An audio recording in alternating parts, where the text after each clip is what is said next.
과거부터 일본은 한국에 대한 극심한 반감과 혐한 시위가 빈번하게 벌어져 왔습니다. 도쿄 신주쿠의 대형 서점에는 한국을 비하하는 내용의 책들이 넘쳐났고 TV 프로그램에서도 한국을 폄하하는 내용이 방송되곤 했으며 한류 팬들이 조롱받는 일이 부지기수였습니다. 하지만 이제 일본에서 혐한은 끝났습니다. 도대체 이곳에 무슨 일이 생긴 것인지 궁금하신가요? 지금부터 시작되는 이야기는 여러분의 가슴을 따뜻하게 만들어 드릴 겁니다. 여러분의 가슴에 오래도록 남을 이야기 끝까지 놓치지 마세요. 잠깐! 사연 시작 전 구독과 좋아요를 눌러주시면 영상을 만드는데 큰 힘이 됩니다. 그럼 오늘의 사연 시작합니다. 저는 마이클 앤더슨입니다. 뉴욕타임스에서 10년간 외신 기자로 일하다 현재는 독립 저널리스트로 활동하고 있어요. 주로 동아시아 지역의 정치, 경제, 사회 문제를 다루고 있죠. 특히 한국과 일본 사이의 복잡한 관계는 제가 오랫동안 관심을 가져온 주제입니다. 지난주, 저는 도쿄 하네다 공항에 도착했습니다. 이번 취재의 목적은 하나였어요. 일본 사회에서 혐한 정서가 줄어들고 있다는 소식을 직접 확인하는 것이었죠. 제가 일본을 처음 방문했던 2012년, 도쿄 신주쿠와 오사카 거리에서는 혐한 집회가 심심찮게 열렸습니다. 당시 서점에 가면 한국을 비하하는 책들이 베스트셀러 코너를 차지하고 있었고 TV에서도 한국을 비하하는 발언들이 여과 없이 방송되곤 했어요. 하지만 공항에서 택시를 타고 신주쿠로 향하는 길에서 거리 풍경이 달라진 것을 바로 느낄 수 있었습니다. 도로변 광고판에는 한국 화장품 브랜드가 눈에 띄었고 라디오에서는 K-팝 음악이 흘러나왔어요. 호텔에 짐을 풀고 바로 신주쿠의 대형 서점으로 향했어요. 이곳은 제가 과거 방문했을 때 혐한 서적들이 가득했던 곳이었죠. 그런데 놀랍게도 그 코너가 완전히 사라졌습니다. 대신 한류 관련 책과 한국어 학습서, K-팝 아이돌 화보집이 진열대를 가득 채우고 있었어요. 서점 매니저 다나카 씨에게 물어봤습니다. 혐한 서적 코너는 어디로 갔나요? 아, 그거요? 이제 안 팔려요. 2년 전부터 서서히 판매량이 줄더니 지금은 거의 수요가 없어졌어요. 대신 한류 관련 책들이 정말 잘 팔립니다. 특히 K-팝 아이돌 화보집과 한국어 학습서는 항상 품절 상태예요. 다나카 씨의 말에 저는 다시 한번 놀랐습니다. 불과 몇 년 사이에 이렇게 큰 변화가 있다니 믿기 어려웠어요. 서점을 나와 신주쿠 거리를 걸으며 주변을 살펴봤죠. 젊은 일본인들 사이에서 한국 패션은 이미 트렌드가 되어 있었고 음식점에서는 김치찌개, 비빔밥 같은 한국 음식을 파는 곳이 많아졌습니다. 저는 이 변화의 원인을 파악하기 위해 체계적인 취재 계획을 세웠어요. 먼저 일본 경제계 인사를 만나 경제적 측면에서의 변화를 알아보고 다음으로 정치권 인사들의 의견을 들어본 후 마지막으로 일반 시민들의 생각을 들어보기로 했습니다. 첫 번째 인터뷰 대상자는 일본의 유명 경제 컨설턴트 사토 류이치였어요. 그는 일본 경제계에서 영향력 있는 목소리를 가진 인물이었죠. 도쿄 미드타운의 고급 카페에서 저는 일본의 유명 경제 컨설턴트 사토 류이치를 만났습니다. 45세의 나이에 일본 경제계에서 상당한 영향력을 가진 인물이었죠. 완벽하게 다림질된 정장과 단정한 넥타이를 맨 그의 모습은 전형적인 일본 비즈니스맨 같았습니다. 그러나 그의 첫 인사말은 전형적이지 않았어요. 앤더슨 씨, 솔직히 말하자면 이제 일본은 한국을 무시할 수 없는 시대가 되었습니다. 이 한마디에 저는 인터뷰의 방향이 확실해졌음을 느꼈습니다. 사토 씨는 차분한 목소리로 일본 경제의 현실을 설명하기 시작했어요. 과거 일본은 항상 한국보다 우위에 있다고 자부했지만 지금은 상황이 완전히 달라졌다고 했습니다. 사토 씨가 보여준 자료는 충격적이었습니다. 삼성전자는 이미 반도체 시장에서 일본 기업들을 완전히 앞서고 있었고 SK하이닉스 역시 메모리 반도체 분야에서 세계 최고 수준이었어요. 배터리 산업에서는 LG에너지솔루션과 삼성 SDI가 글로벌 시장을 주도하고 있었습니다. 사토시의 설명은 데이터에 기반한 냉정한 분석이었죠. 특히 인상적이었던 것은 현대자동차 그룹이 전기차 시장에서 이미 도요타를 위협하고 있다는 점이었습니다. 사토시는 한국 기업들이 기술 혁신 면에서 일본 기업들보다 더 과감하고 빠르게 움직이고 있다고 분석했어요. 일본 대기업들은 어떻게 대응하고 있나요? 제가 묻자 사토시는 쓴웃음을 지었습니다. 많은 일본 기업들이 이제 한국 기업의 비즈니스 모델을 연구하고 있다는 것이었어요. 과거에는 상상도 할 수 없었던 일이라며 일본 대기업들이 의사결정이 느리고 보수적인 반면 한국 기업들은 빠른 의사결정과 과감한 투자로 시장을 선점하는 전략을 구사한다고 설명했죠. 일본 소비자들의 인식 변화 역시 주목할 만했습니다. 사토시는 특히 젊은 세대들에게 한국은 트렌드의 중심이 되었다고 강조했어요. 그들은 한국 브랜드가 더 세련되고 혁신적이라고 생각하며 삼성과 LG의 가전제품, 현대와 기아의 자동차, 그리고 K뷰티 브랜드들이 일본 시장에서 상당한 인기를 끌고 있다고 했습니다. 이런 변화가 일본 내의 혐한 정서의 감소와 관련이 있느냐는 제 질문에 사토시는 깊이 생각하는 듯 했습니다. 그리고 그는 매우 흥미로운 분석을 내놓았어요. 혐한 정서는 사실 일종의 우월감에서 비롯된 것이었습니다. 한국을 무시해도 된다는 생각, 일본이 항상 우위에 있다는 믿음이 있었기 때문에 가능했던 거죠. 하지만 이제 현실이 달라졌어요. 데이터와 사실은 거짓말을 하지 않습니다. 사토시가 보여준 또 다른 자료는 일본 젊은이들이 가장 선호하는 해외 브랜드 순이었습니다. 놀랍게도 상위권의 한국 브랜드들이 여럿 포진해 있었어요. 젊은 세대들에게 한국 제품과 문화를 소비하는 것은 이미 자연스러운 일이 되었다고 합니다. 그들에게 한국을 무시하라고 말하는 것은 이제 시대착오적인 발상이 되었다는 것이었죠. 일본과 한국의 미래 관계에 대해 묻자 사토시는 깊은 한숨을 내쉬었습니다. 그의 분석은 매우 현실적이었어요.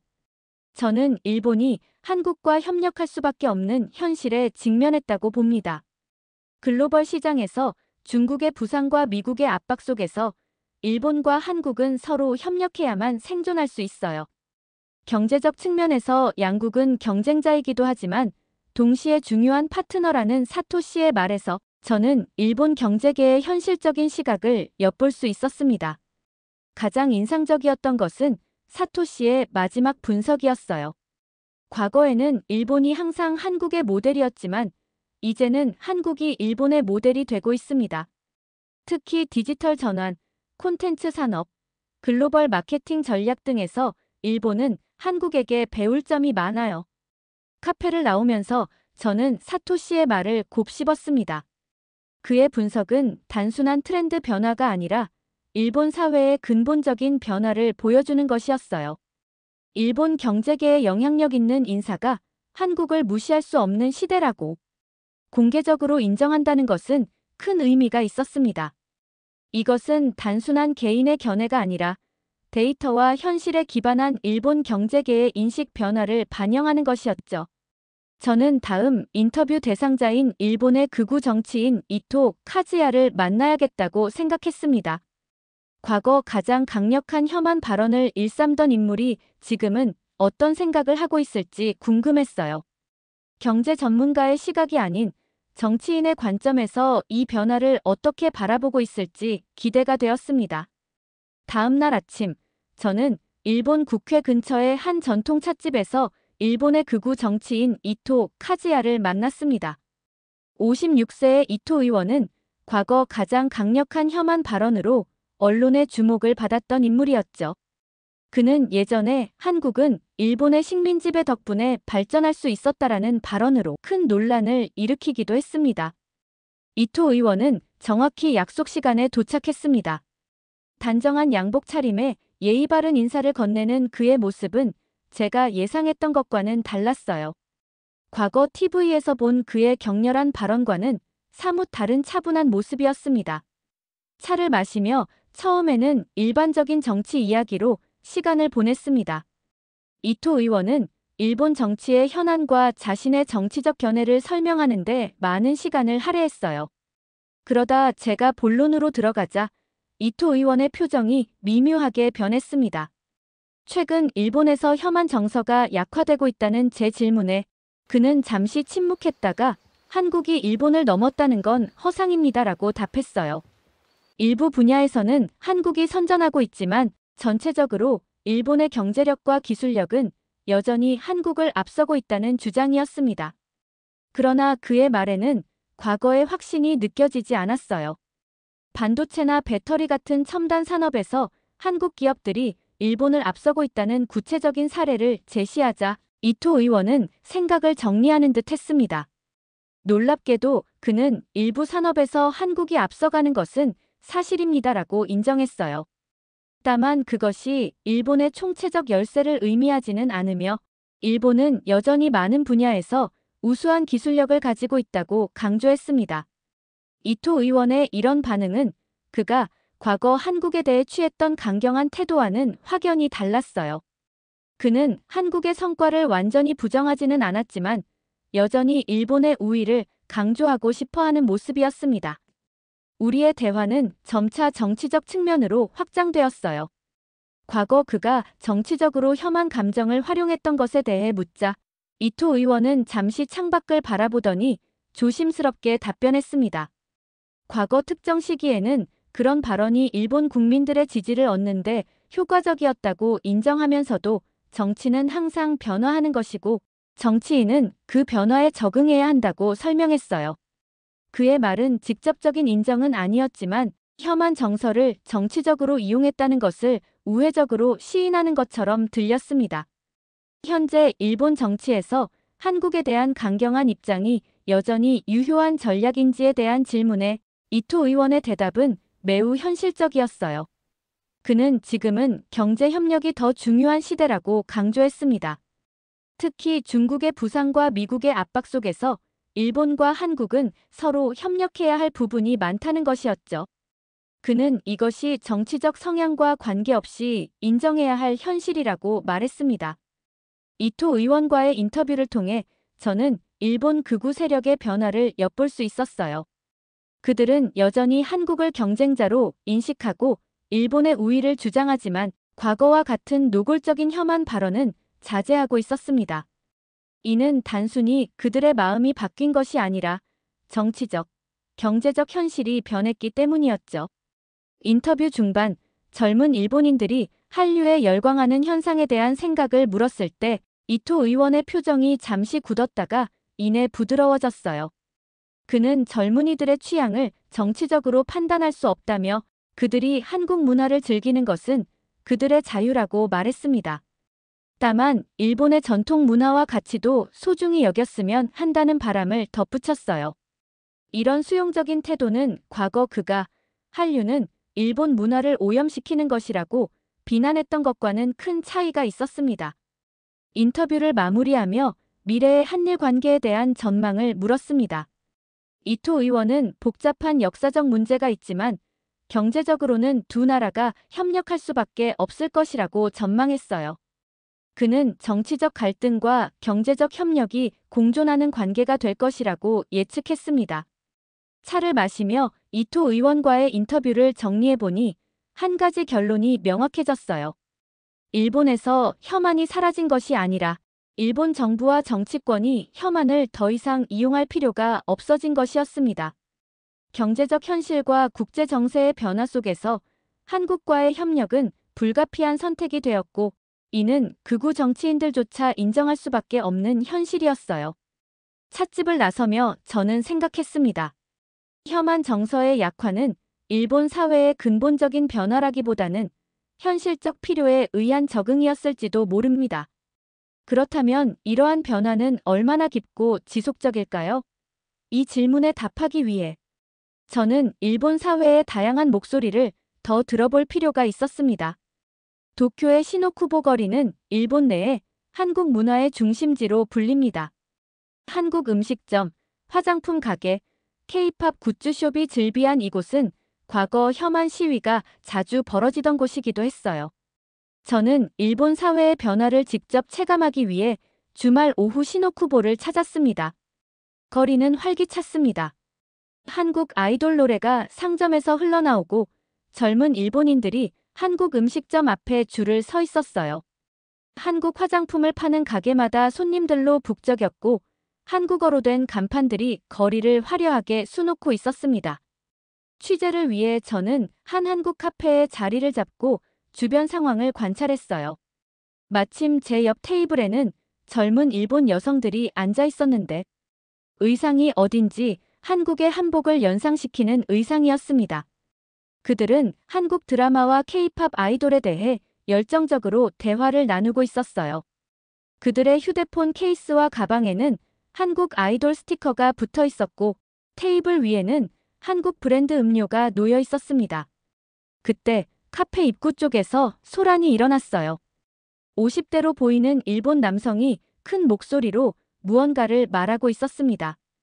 저는 무슨 일인지 궁금해 그쪽으로 다가갔죠. 그 남성은 한국 문화에 심취한 젊은 일본 여성들을 향해 불만을 토로하고 있었어요.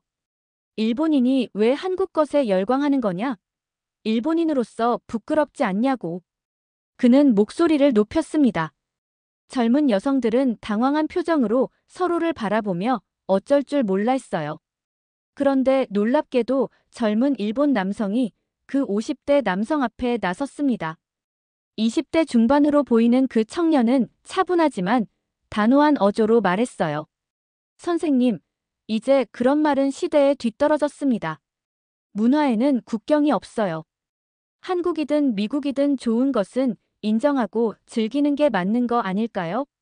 그 청년의 발언에 카페 안의 다른 젊은이들도 고개를 끄덕이며 동조했습니다. 50대 남성은 잠시 당황한 듯 했으나 곧 너희들은 일본의 정신을 잊어버렸어라고 말하며 자리를 떠났어요.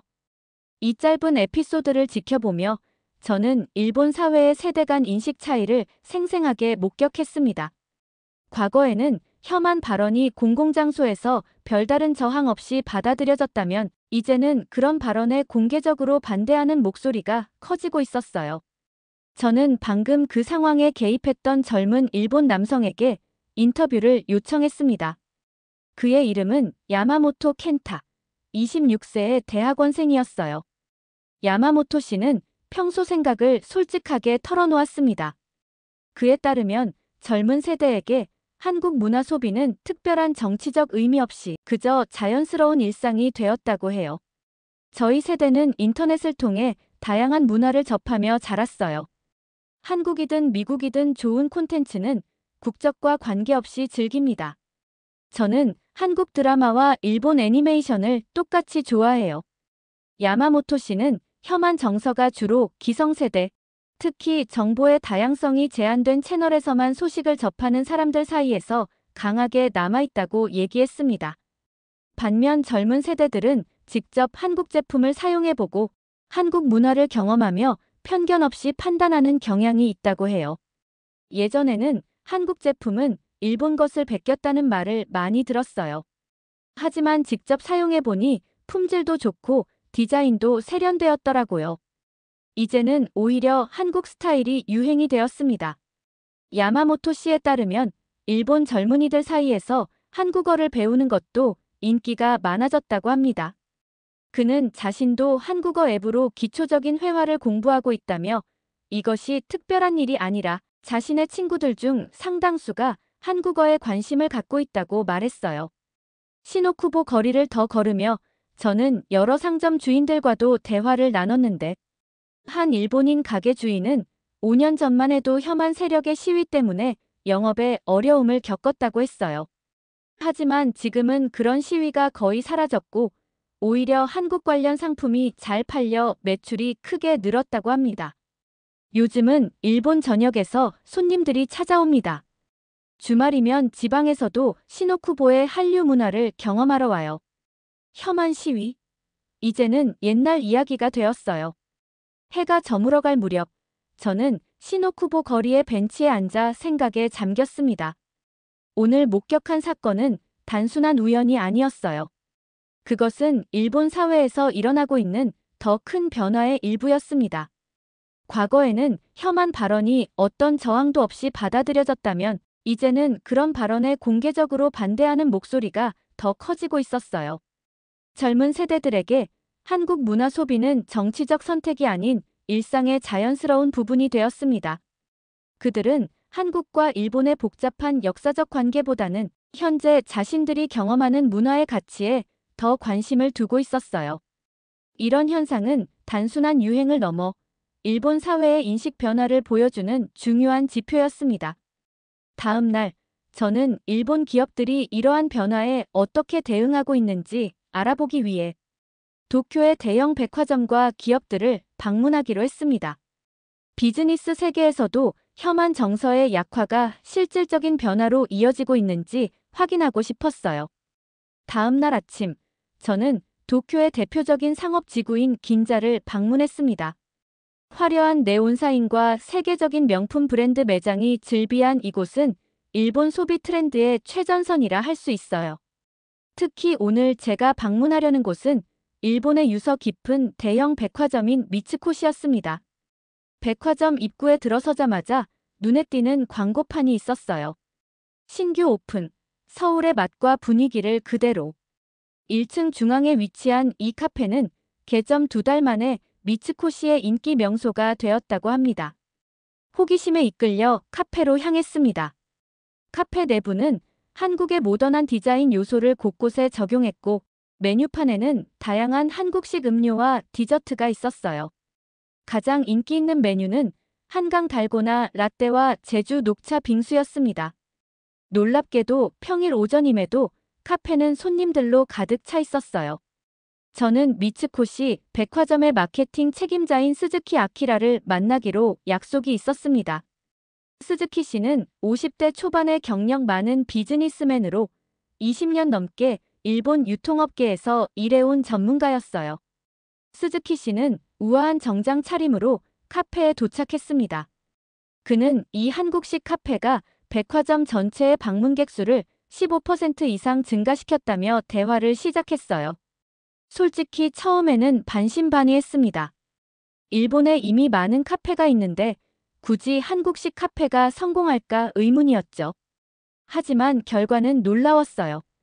젊은 고객층뿐만 아니라 40, 50대 여성 고객들도 많이 찾아주십니다. 스즈키 씨에 따르면 한국 브랜드와의 협업은 이제 일본 유통업계의 주요 트렌드가 되었다고 합니다. 특히 화장품, 패션, 식품 분야에서 한국 기업들과의 협력이 활발하게 이루어지고 있었어요. 예전에는 일본 소비자들이 자국 제품만 신뢰했습니다. 하지만 지금은 상황이 달라졌어요. 특히 화장품의 경우 젊은 여성들은 한국 제품을 더 선호하는 경향이 있습니다. 그래서 우리도 변화해야 했죠. 저는 일본 기업들이 한국 기업의 어떤 점을 벤치마킹하고 있는지 물었습니다. 스즈키 씨는 잠시 생각에 잠기더니 3가지 핵심 포인트를 짚었어요. 첫째, 디지털 마케팅 전략. 한국 기업들은 SNS와 디지털 플랫폼을 활용한 마케팅에 뛰어나다는 것이었습니다. 일본 기업들은 전통적으로 TV 광고와 인쇄 매체에 의존해왔지만 이제는 한국식 디지털 마케팅을 적극 도입하고 있었어요. 둘째, 빠른 제품 출시 주기. 한국 기업들은 새로운 트렌드에 신속하게 대응하여 제품을 출시한다고 합니다. 반면 일본 기업들은 꼼꼼한 검증과 완벽주의로 출시가 늦어지는 경향이 있었어요. 이제 일본 기업들도 제품 출시 주기를 단축하려 노력하고 있었습니다. 셋째, 글로벌 지향적 비즈니스 모델. 한국 기업들은 처음부터 글로벌 시장을 목표로 제품을 개발하는 반면 일본 기업들은 내수 시장 중심으로 사업을 전개해왔다고 해요. 이제 일본 기업들도 글로벌 감각을 키우기 위해 노력하고 있었습니다. 특히 화장품 브랜드 시세이도는 한국 기업들의 마케팅 전략을 많이 도입했어요. 유명 K-팝 아이돌을 모델로 기용하고 SNS 마케팅을 강화했죠. 그 결과 젊은 소비자들의 관심을 다시 끌 수 있었습니다. 스즈키 씨와 작별 인사를 나눈 후 저는 긴자의 다른 상업시설들을 둘러보았어요. 곳곳에서 한국적 요소가 가미된 상품들과 마케팅을 발견할 수 있었습니다. 한국 스타일이라는 문구가 붙은 패션 아이템들, 한국 셀럽이 모델로 등장하는 광고판, 한국 음식을 판매하는 식당들이 눈에 띄었어요. 오후에는 일본의 중견 화장품 기업 하나코스메틱의 제품 개발 담당자 야마다 미키와 만나 인터뷰를 진행했습니다. 야마다 씨는 30대 후반에 세련된 여성으로 최근 출시한 한국 스타일의 화장품 라인 개발을 주도했다고 해요. 야마다 씨는 흥미로운 이야기를 들려주었습니다. 과거 그녀의 회사는 한국 제품을 경쟁자로 여기며 의도적으로 차별화 전략을 취했다고 해요. 하지만 매출이 지속적으로 하락하자 전략을 180도 바꾸기로 결정했다고 합니다. 우리는 솔직하게 자문했어요. 왜 소비자들이 한국 화장품을 선호할까? 그리고 직접 한국을 방문해 현지 브랜드들을 연구했죠. 놀랍게도 그들은 제품력만이 아니라 소비자와의 소통 방식에서도 우리보다 앞서 있었어요. 하나코스메틱은 한국 화장품 브랜드의 성공 요소를 분석한 후 서울 글로우 라인을 출시했습니다. 제품 디자인, 성분, 마케팅 전략 모두 한국식 접근법을 도입했고 결과는 대성공이었다고 합니다. 출시 첫 달에 목표 매출의 300%를 달성했습니다. 특히 10대에서 20대 소비자들의 반응이 뜨거웠어요. 그들은 우리가 한국 스타일을 도입했다는 것을 알아차렸고 오히려 그것을 긍정적으로 평가했습니다. 야마다 씨는 이전에는 일본 기업들이 한국 스타일을 모방했다는 사실을 숨기려 했지만 이제는 오히려 한국에서 영감을 받았다고 공개적으로 인정하는 마케팅이 효과적이라고 말했어요. 과거에는 한국적인 것을 인정하는 것이 일종의 패배처럼 여겨졌습니다. 하지만 지금은 달라요. 한국 스타일이라는 것 자체가 품질과 트렌디함의 상징이 되었죠. 오늘 취재의 마지막으로 저녁에는 도쿄의 비즈니스 중심지 마루노우치의 한 레스토랑에서 일본 대기업 전자회사의 임원과 만났는데 그는 익명을 요청했지만 흥미로운 내부 사정을 들려주었습니다. 우리 회사는 최근 한국의 삼성전자 출신 인재를 적극적으로 영입하고 있습니다. 과거에는 상상도 할 수 없었던 일이죠. 하지만 이제는 한국 기업의 혁신 속도와 글로벌 시장 전략을 배우기 위해 필요한 결정이었어요. 그는 일본 기업들이 오랫동안 자신들의 방식이 최선이라고 믿어왔지만 세계 시장에서의 경쟁력 하락을 목격하며 변화의 필요성을 절감하게 되었다고 말했습니다. 우리는 이제 일본식만이 옳다는 고집을 버려야 합니다. 좋은 것은 배우고 우리의 강점과 결합해야 해요. 한국 기업들이 그랬던 것처럼요. 하루 종일의 취재를 마치고 호텔로 돌아오는 길에 저는 생각했습니다.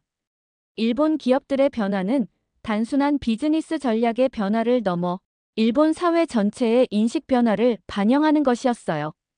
과거 한국적인 것을 무시하거나 배척하던 태도에서 이제는 배우고 협력하려는 태도로 바뀌고 있었습니다. 이러한 변화는 경제적 필요에 의한 것이지만 그 영향은 문화적, 사회적 측면으로도 확장되고 있었어요. 일본 기업들이 한국식 비즈니스를 도입하며 성공을 거두는 모습은 일본 사회에서 혐한 정서가 약화되는 또 다른 중요한 요인이 되고 있었습니다. 취재 일정이 계속되면서 저는 일본 엔터테인먼트 산업으로 시선을 돌렸습니다. 과거 일본의 대중문화는 아시아 전역에서 압도적인 영향력을 가졌어요. J-팝, 애니메이션 드라마는 한때 아시아 시장을 지배했었죠. 그러나 지금은 K-팝과 K-드라마가 그 자리를 차지하고 있습니다. 이러한 변화의 이유를 알아보기 위해 저는 도쿄의 한 카페에서 오카다 히로시를 만났습니다. 그는 15년간 일본의 대형 연예기획사에서 일하다가 최근 독립한 엔터테인먼트 프로듀서였어요. 오카다 씨는 차분한 목소리로 일본 엔터테인먼트 산업의 현실을 설명했습니다. 우리가 가장 큰 충격을 받은 것은 K-팝의 글로벌 성공이었어요. 오카다 씨에 따르면 일본 아이돌 산업이 글로벌 시장에서 경쟁력을 잃은 가장 큰 원인은 폐쇄적인 시스템이었습니다. 일본 아이돌 산업은 자국 시장만으로도 충분히 수익을 올릴 수 있었기 때문에 해외 진출에 적극적이지 않았다고 해요. 반면 한국은 처음부터 글로벌 시장을 염두에 두고 아이돌을 육성했습니다. 언어 교육, 국제적 감각의 안무와 음악, 소셜미디어 활용 등 모든 면에서 한국이 훨씬 앞서 있다는 분석이었어요. 오카다 씨는 최근 몇 년간 일본 기획사들이 K-팝 스타일을 도입하려는 시도를 했지만 대부분 성공하지 못했다고 설명했습니다. 단순히 외형만 따라했기 때문이에요. K-팝의 핵심은 총체적인 접근에 있습니다. 그에 따르면 K-팝의 성공은 철저한 트레이닝 시스템, 글로벌 마케팅 전략, 팬과의 소통 방식 등이 유기적으로 결합된 결과였어요. 이런 깊이 있는 이해 없이 표면적인 모방만으로는 성공할 수 없었다는 것이었습니다. 일본 드라마와 영화 분야는 어떤지 묻자 오카다 씨는 쓴웃음을 지었어요. 일본 드라마는 오랫동안 자국 시청자만을 위한 콘텐츠를 제작해왔다고 합니다. 보수적인 제작 방식, 제한된 소재, 낮은 제작비 등이 국제 경쟁력을 약화시켰다는 분석이었습니다. 반면 한국 드라마는 과감한 투자, 다양한 소재, 세련된 영상미로 글로벌 시청자들의 마음을 사로잡았죠. 오카다 씨와 작별한 후 저는 일본의 유명 방송국 NHK의 프로듀서 타나카 미치코를 만났습니다. 그녀는 한류 현상에 대한 다큐멘터리를 제작한 경험이 있는 베테랑 PD였어요. 타나카 씨는 한국 드라마의 성공 요인을 명쾌하게 분석해 주었습니다. 한국 드라마는 스토리텔링이 뛰어나며 보편적인 감정에 호소하면서도 문화적 특수성을 매력적으로 표현한다고 해요. 또한 제작 시스템이 효율적이어서 트렌드에 빠르게 대응할 수 있다는 것이었습니다. 일본 방송계에서도 한국식 제작 방식을 도입하려 했지만 결과는 그리 성공적이지 않았어요. 타나카 씨는 일본이 한국 드라마의 표면적인 요소만 가져왔다고 지적했습니다. 화려한 영상미, 감성적인 음악, 젊은 배우들은 도입했지만 핵심인 스토리텔링 방식과 제작 시스템은 바꾸지 못했다는 것이었어요. 그래서 어설픈 모방에 그쳤다고 합니다. 최근 넷플릭스 같은 글로벌 플랫폼의 등장으로 일본 콘텐츠도 새로운 기회를 맞고 있다는 타나카 씨의 말에 저는 희망적인 전망을 엿볼 수 있었습니다. 일본 애니메이션과 일부 드라마는 넷플릭스를 통해 글로벌 시청자를 만나고 있지만 아직 K 콘텐츠의 영향력에는 미치지 못한다는 것이 그녀의 평가였어요. 오후에는 아키하바라의 한 음반 매장을 방문했습니다. 이곳은 일본 아이돌 음반과 굿즈를 판매하는 곳이었어요. 매장 2층에는 K-팝 전용 공간이 마련되어 있었는데 놀랍게도 이 공간은 1층의 J-팝 공간보다 훨씬 많은 고객들로 붐볐습니다. 매장 직원 스즈키 씨에게 최근의 변화를 물었습니다. 예전에는 K-팝 음반이 일부 마니아층만을 위한 상품이었어요. 하지만 지금은 일반 10대에서 20대 고객들이 가장 많이 찾는 상품이 되었죠. 스즈키 씨의 설명에 따르면 방탄소년단, 블랙핑크 같은 그룹의 음반은 발매 당일 매진되는 경우가 많다고 해요. 최근 일본의 젊은 음악 팬들은 국적을 따지지 않고 좋은 콘텐츠를 소비하는 경향이 강해졌다는 것이었습니다. 요즘 아이들은 J-팝이니까, K-팝이니까라는 이유로 음악을 선택하지 않아요. 그저 자신이 좋아하는 음악을 지지합니다. 저녁에 만난 일본 영화계의 젊은 감독 이시다 켄지는 최근 한국 영화사와 합작 프로젝트를 진행 중이었어요. 이시다 감독은 일본 영화계가 오랫동안 자국 시장만을 바라보며 안주해왔다고 분석했습니다. 제작비는 제한적이고 소재는 한정적이었던 반면 한국 영화는 과감한 투자와 다양한 장르에 대한 실험으로 국제적 경쟁력을 키워왔다는 것이었어요. 이시다 감독은 특히 최근 한국 영화 기생충의 아카데미상 수상이 일본 영화계에 큰 충격을 주었다고 말했습니다. 우리는 생각했죠. 왜 일본 영화는 저런 성공을 이루지 못할까? 그리고 깨달았어요. 우리는 너무 오랫동안 변화를 거부해왔다는 것을. 이시다 감독은 한국 영화계의 장점을 배우기 위해 직접 서울을 방문했다고 해요. 그는 한국 영화의 성공이 우연이 아니라 체계적인 지원 시스템, 다양한 인재 발굴, 국제 시장을 겨냥한 전략적 접근 등 계획적인 결과물이라고 평가했습니다. 호텔로 돌아오는 길에 저는 다시 한번 도쿄의 한 대형 서점에 갔습니다. 한류 관련 코너에는 실용서부터 학술서까지 다양한 책들이 있었어요. 이 모든 것을 보며 저는 생각했습니다. 한류는 단순한 유행이 아니라 이미 하나의 글로벌 문화 현상으로 자리 잡았다는 것을요. 그리고 일본 엔터테인먼트 산업의 위기는 단순히 K 콘텐츠의 부상 때문만이 아니라 변화하는 세계 시장에 적응하지 못한 자신들의 한계 때문이기도 했습니다. 일본 엔터테인먼트 업계는 이제 선택의 기로에 서 있었습니다. 계속해서 자국 시장에만 안주할 것인가, 아니면 글로벌 시장을 향해 과감하게 변화할 것인가? 그 대답은 아직 명확하지 않았지만 한 가지 확실한 것은 K 콘텐츠의 성공이 일본 엔터테인먼트 업계에 중요한 교훈을 주고 있다는 사실이었습니다. 취재의 마지막 날, 저는 일본 공영방송 NHK의 도쿄 본사를 방문했습니다. 최근 NHK에서 이제 일본이 한국을 배워야 한다는 취지의 다큐멘터리를 제작했다는 소식을 들었기 때문이었어요. 이것은 과거 일본의 공영방송에서는 상상할 수 없었던 일이었습니다. NHK의 시사 다큐멘터리 프로그램 클로즈업 현대의 프로듀서 나카무라 켄지가 저를 맞이했어요. 그는 30년 가까이 일본의 경제와 사회 문제를 다뤄온 베테랑 저널리스트였습니다. 나카무라 씨는 이런 주제의 다큐멘터리가 10년 전에는 방송이 불가능했을 것이라고 솔직하게 털어놓았어요. 다큐멘터리 제작 당시 내부에서도 논란이 있었지만 결국 데이터와 사실에 기반한 객관적인 접근이 받아들여졌다고 합니다. 그들은 감정이 아닌 사실을 다루고자 했고 한국 기업들의 글로벌 시장 성공 전략과 문화 콘텐츠의 세계화 방식 그리고 일본이 배울 점에 초점을 맞추었다고 했어요. 놀랍게도 이 다큐멘터리는 예상을 뛰어넘는 높은 시청률을 기록했습니다. 특히 40, 50대 시청자들의 반응이 뜨거웠는데 그들은 일본 경제의 미래에 대한 우려와 함께 변화의 필요성을 느끼고 있었다는 것이었어요. 시청자들 사이에서는 불편한 진실이지만 직시해야 한다는 의견이 많았다고 합니다. 나카무라 씨는 저에게 다큐멘터리의 일부 영상을 보여주었습니다. 그 중에는 일본의 유명 경제학자가 한국의 성공은 우연이 아니라 전략적 선택의 결과라고 분석하는 장면, 삼성전자의 글로벌 성공 전략을 분석하는 장면, 그리고 K-팝 트레이닝 시스템을 벤치마킹하는 일본 엔터테인먼트 회사의 사례를 다루는 장면 등이 있었어요. 이 다큐멘터리의 중요성은 일본이 한국을 경쟁자로 진지하게 받아들이기 시작했다는 점을 보여준다는 데 있었습니다.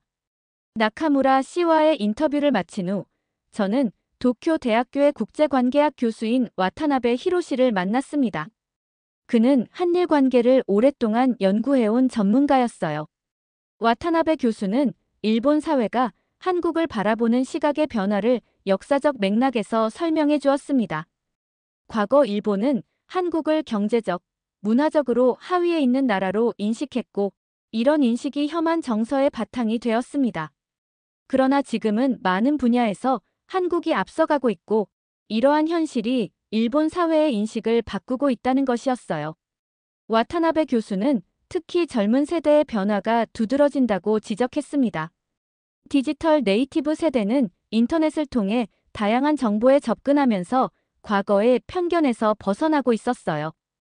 그들은 콘텐츠의 국적보다 품질을 우선시하며 한국을 단순히 이웃나라가 아니라 트렌디한 문화와 제품의 원천으로 바라보고 있다고 합니다. 중요한 변화는 혐한 정서가 더 이상 일본의 주류 문화가 아니라는 점입니다. 와타나베 교수는 이렇게 강조하면서도 일본 사회에서 혐한 정서가 완전히 사라진 것은 아니라고 덧붙였습니다.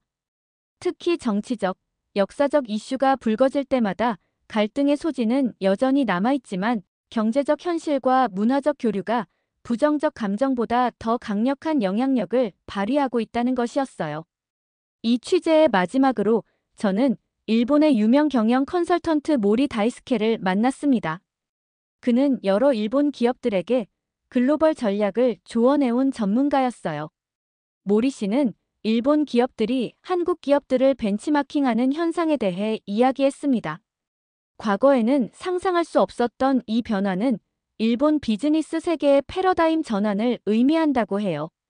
10년 전만 해도 한국에서 배운다는 발상 자체가 일본 기업인들에게는 거부감을 주었지만 지금은 삼성, 현대, SK 같은 기업들의 성공 사례를 분석하는 것이 일본 기업들 사이에서 트렌드가 되었다고 합니다. 특히 한국 기업들의 과감한 투자와 결단력, 글로벌 시장에 대한 적극적인 접근법이 일본 기업들이 배워야 할 점이라고 모리 씨는 강조했습니다. 취재를 마치며 저는 도쿄타워 전망대에서 도시를 내려다보았습니다. 몇 주간의 취재를 통해 일본 사회의 변화를 직접 목격할 수 있었어요. 그 변화의 핵심에는 한국의 부상이라는 명백한 현실이 자리하고 있었습니다. 일본에서 혐한 정서가 약화된 이유는 단순히 일본 사회가 더 관용적이 되었기 때문이 아니었어요. 그것은 한국이 경제, 문화, 산업 전반에서 강해졌기 때문이었습니다. 현실은 때로 감정보다 강력한 법이죠. 또한 저는 이 변화가 얼마나 깊고 지속적일지에 대해서도 생각해 보았습니다. 역사적, 정치적 갈등은 언제든 두 나라 관계를 악화시킬 수 있는 요소로 남아있어요. 일본 정부나 극우 세력이 다시 혐한 카드를 꺼낼 가능성도 배제할 수 없습니다. 그러나 분명한 것은 이전과 같은 방식으로 혐한 정서를 확산시키는 것은 더 이상 쉽지 않을 것이라는 점입니다. 왜냐하면 현실이 달라졌기 때문이에요. 일본인들, 특히 젊은 세대는 자신의 눈으로 한국의 성장을 목격하고 있습니다. 저는 지금까지의 취재를 정리하며 다음 목적지를 생각했습니다. 일본에서 목격한 변화가 과연 다른 나라들에서도 일어나고 있는지 궁금했어요. 전 세계가 한국을 어떻게 바라보고 있는지, 한국의 글로벌 영향력은 어디까지 확장되고 있는지. 그 질문에 답하기 위해 저는 다음 취재지로 한국행 비행기에 오르기로 했습니다. 변화의 진원지, 그 중심에서 무슨 일이 벌어지고 있는지 직접 확인하고 싶었으니까요. 일본의 변화는 시작에 불과했을지도 모릅니다. 더 큰 이야기가 한국에서 기다리고 있을 것 같았습니다. 오늘 이야기 어떠셨나요? 세계가 인정하는 나라 한국, 그 위상은 앞으로도 계속 높아질 것입니다.